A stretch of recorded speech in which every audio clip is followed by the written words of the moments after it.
है general. General mean एक ही class एक से ज्यादा जगहों पे लगी, एक ही क्लास एक से ज्यादा जगहों पे लगी हुई है। That's called a many tags, many classes, many. यहां पे क्या था? सिंगल, यूनिक, एक। ठीक है। अब मैंने यहां पर काम किया तो यहां पर हम क्या करते हैं, हमने क्या किया अभी, var element is equal to document dot get elements by class में। एलिमेंट्स क्यों लगाया, एस क्यों लगाया, ये प्लूरल क्यों बनाया कि भाई क्लासेस एक से ज्यादा है,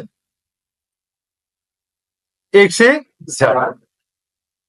मिसाल के तौर पर मैंने क्लास दे दी, यहां पे एक ही क्लास काफी दफा लगी होगी, डिफ्स। ये देखो,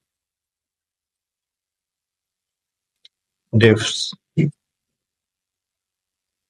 मैंने क्लास का नाम दिया, वो एक से ज्यादा जगहों पे लगा हुआ है। अब मैं इसको कंसोल करता हूं कि मेरे इस एलिमेंट में क्या आया।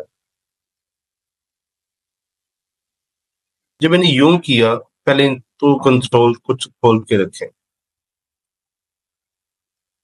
तो मेरे पास बेटा एक अरे आ गई है। एक से ज्यादा था और मेरे पास क्या आ चुका है, एक से ज्यादा फॉर्मेट में एक अरे आ चुकी है। वो कहता है आपकी डिफ्स यहां भी लगी है, यहां भी लगी है, यहां भी लगी। अगर आपको थोड़ा सा मैं दिखा दूं,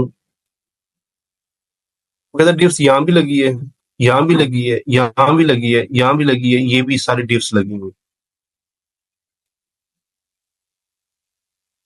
अंडरस्टैंडिंग हो रही है? yes, अब इस डिफ्स की मदद से मैं क्लास आईडी चेक कर सकता हूँ कि यार इस एलिमेंट में कोई आईडी लगी हुई है।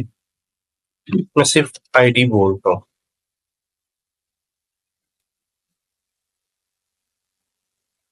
ये पहले हमने क्लास को सर्च किया था। अब अच्छा, अनडिफाइंड क्यों हो गया है? क्योंकि वो कहेगा इसमें तो एक से ज्यादा एलिमेंट है, किस एलिमेंट की आईडी मांग रहे हो? मुझे अब क्या देना पड़ेगा, अरे का इंडेक्स देना पड़ेगा। अब ये टॉपिक समझने के लिए आपको अरेज आना जरूरी है, अरेज की मेथड्स आना जरूरी है, अरेज का हर फंक्शन आना जरूरी है। खैर, अब एलिमेंट जीरो के अंदर इट मींस कि हमने डिव्स को सर्च किया था, पहले जाकर चेक कर लें ये एलिमेंट था। बल्कि आप ना इसके वेरिएबल का नाम रखें एलिमेंट्स, क्योंकि एक से ज्यादा गेट हुए हैं, एक गेट नहीं हुआ। मैंने जाके यूं सर्च किया तो मेरे पास एक से ज्यादा चार आ गई। वो कितने आ गए? 0 1 2 3, चार डिव्स निकली मेरे पास। अब मैंने कहा कि भाई तू टू वाले को मुझे आईडी बता। ठीक है। अब अगर आप HTML में जाते हैं तो इसका मतलब क्या, 0 1 एंड 2, ये 2 पे क्लास लगी हुई थी डिव्स। इस 2 पे मुझे वो आईडी बताएगा, वो आईडी क्या होगी? आईडी कोई लगी नहीं हुई है, यहाँ पे आईडी कोई नहीं लगी हुई। मैं इसका मतलब कि क्या करता हूँ, 1 वाले को सर्च कर लेता हूँ।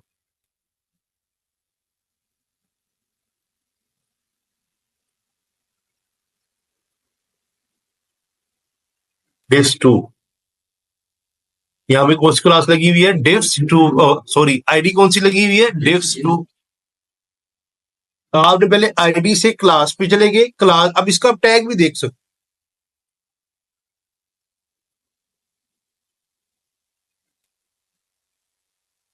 डिव। आप इसका पेरेंट भी चेक कर सकते हो।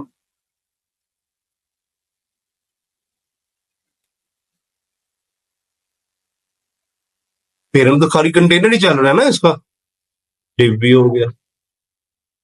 अब इसके ऊपर क्या चीज आती है, ये करने के बाद अब आपको ये समझ आ गया, डिफरेंस समझ आ गया कि यार अब जब हम आईडी से डॉक्यूमेंट को पकड़ते हैं तो हम सिर्फ सिंगल पे काम कर सकते हैं। जब हम क्लास में भी करेंगे हमारे पास एक से ज्यादा तरह का डाटा आ सकता है, क्योंकि क्लास मल्टीपल जगहों पे लगी हो सकती है।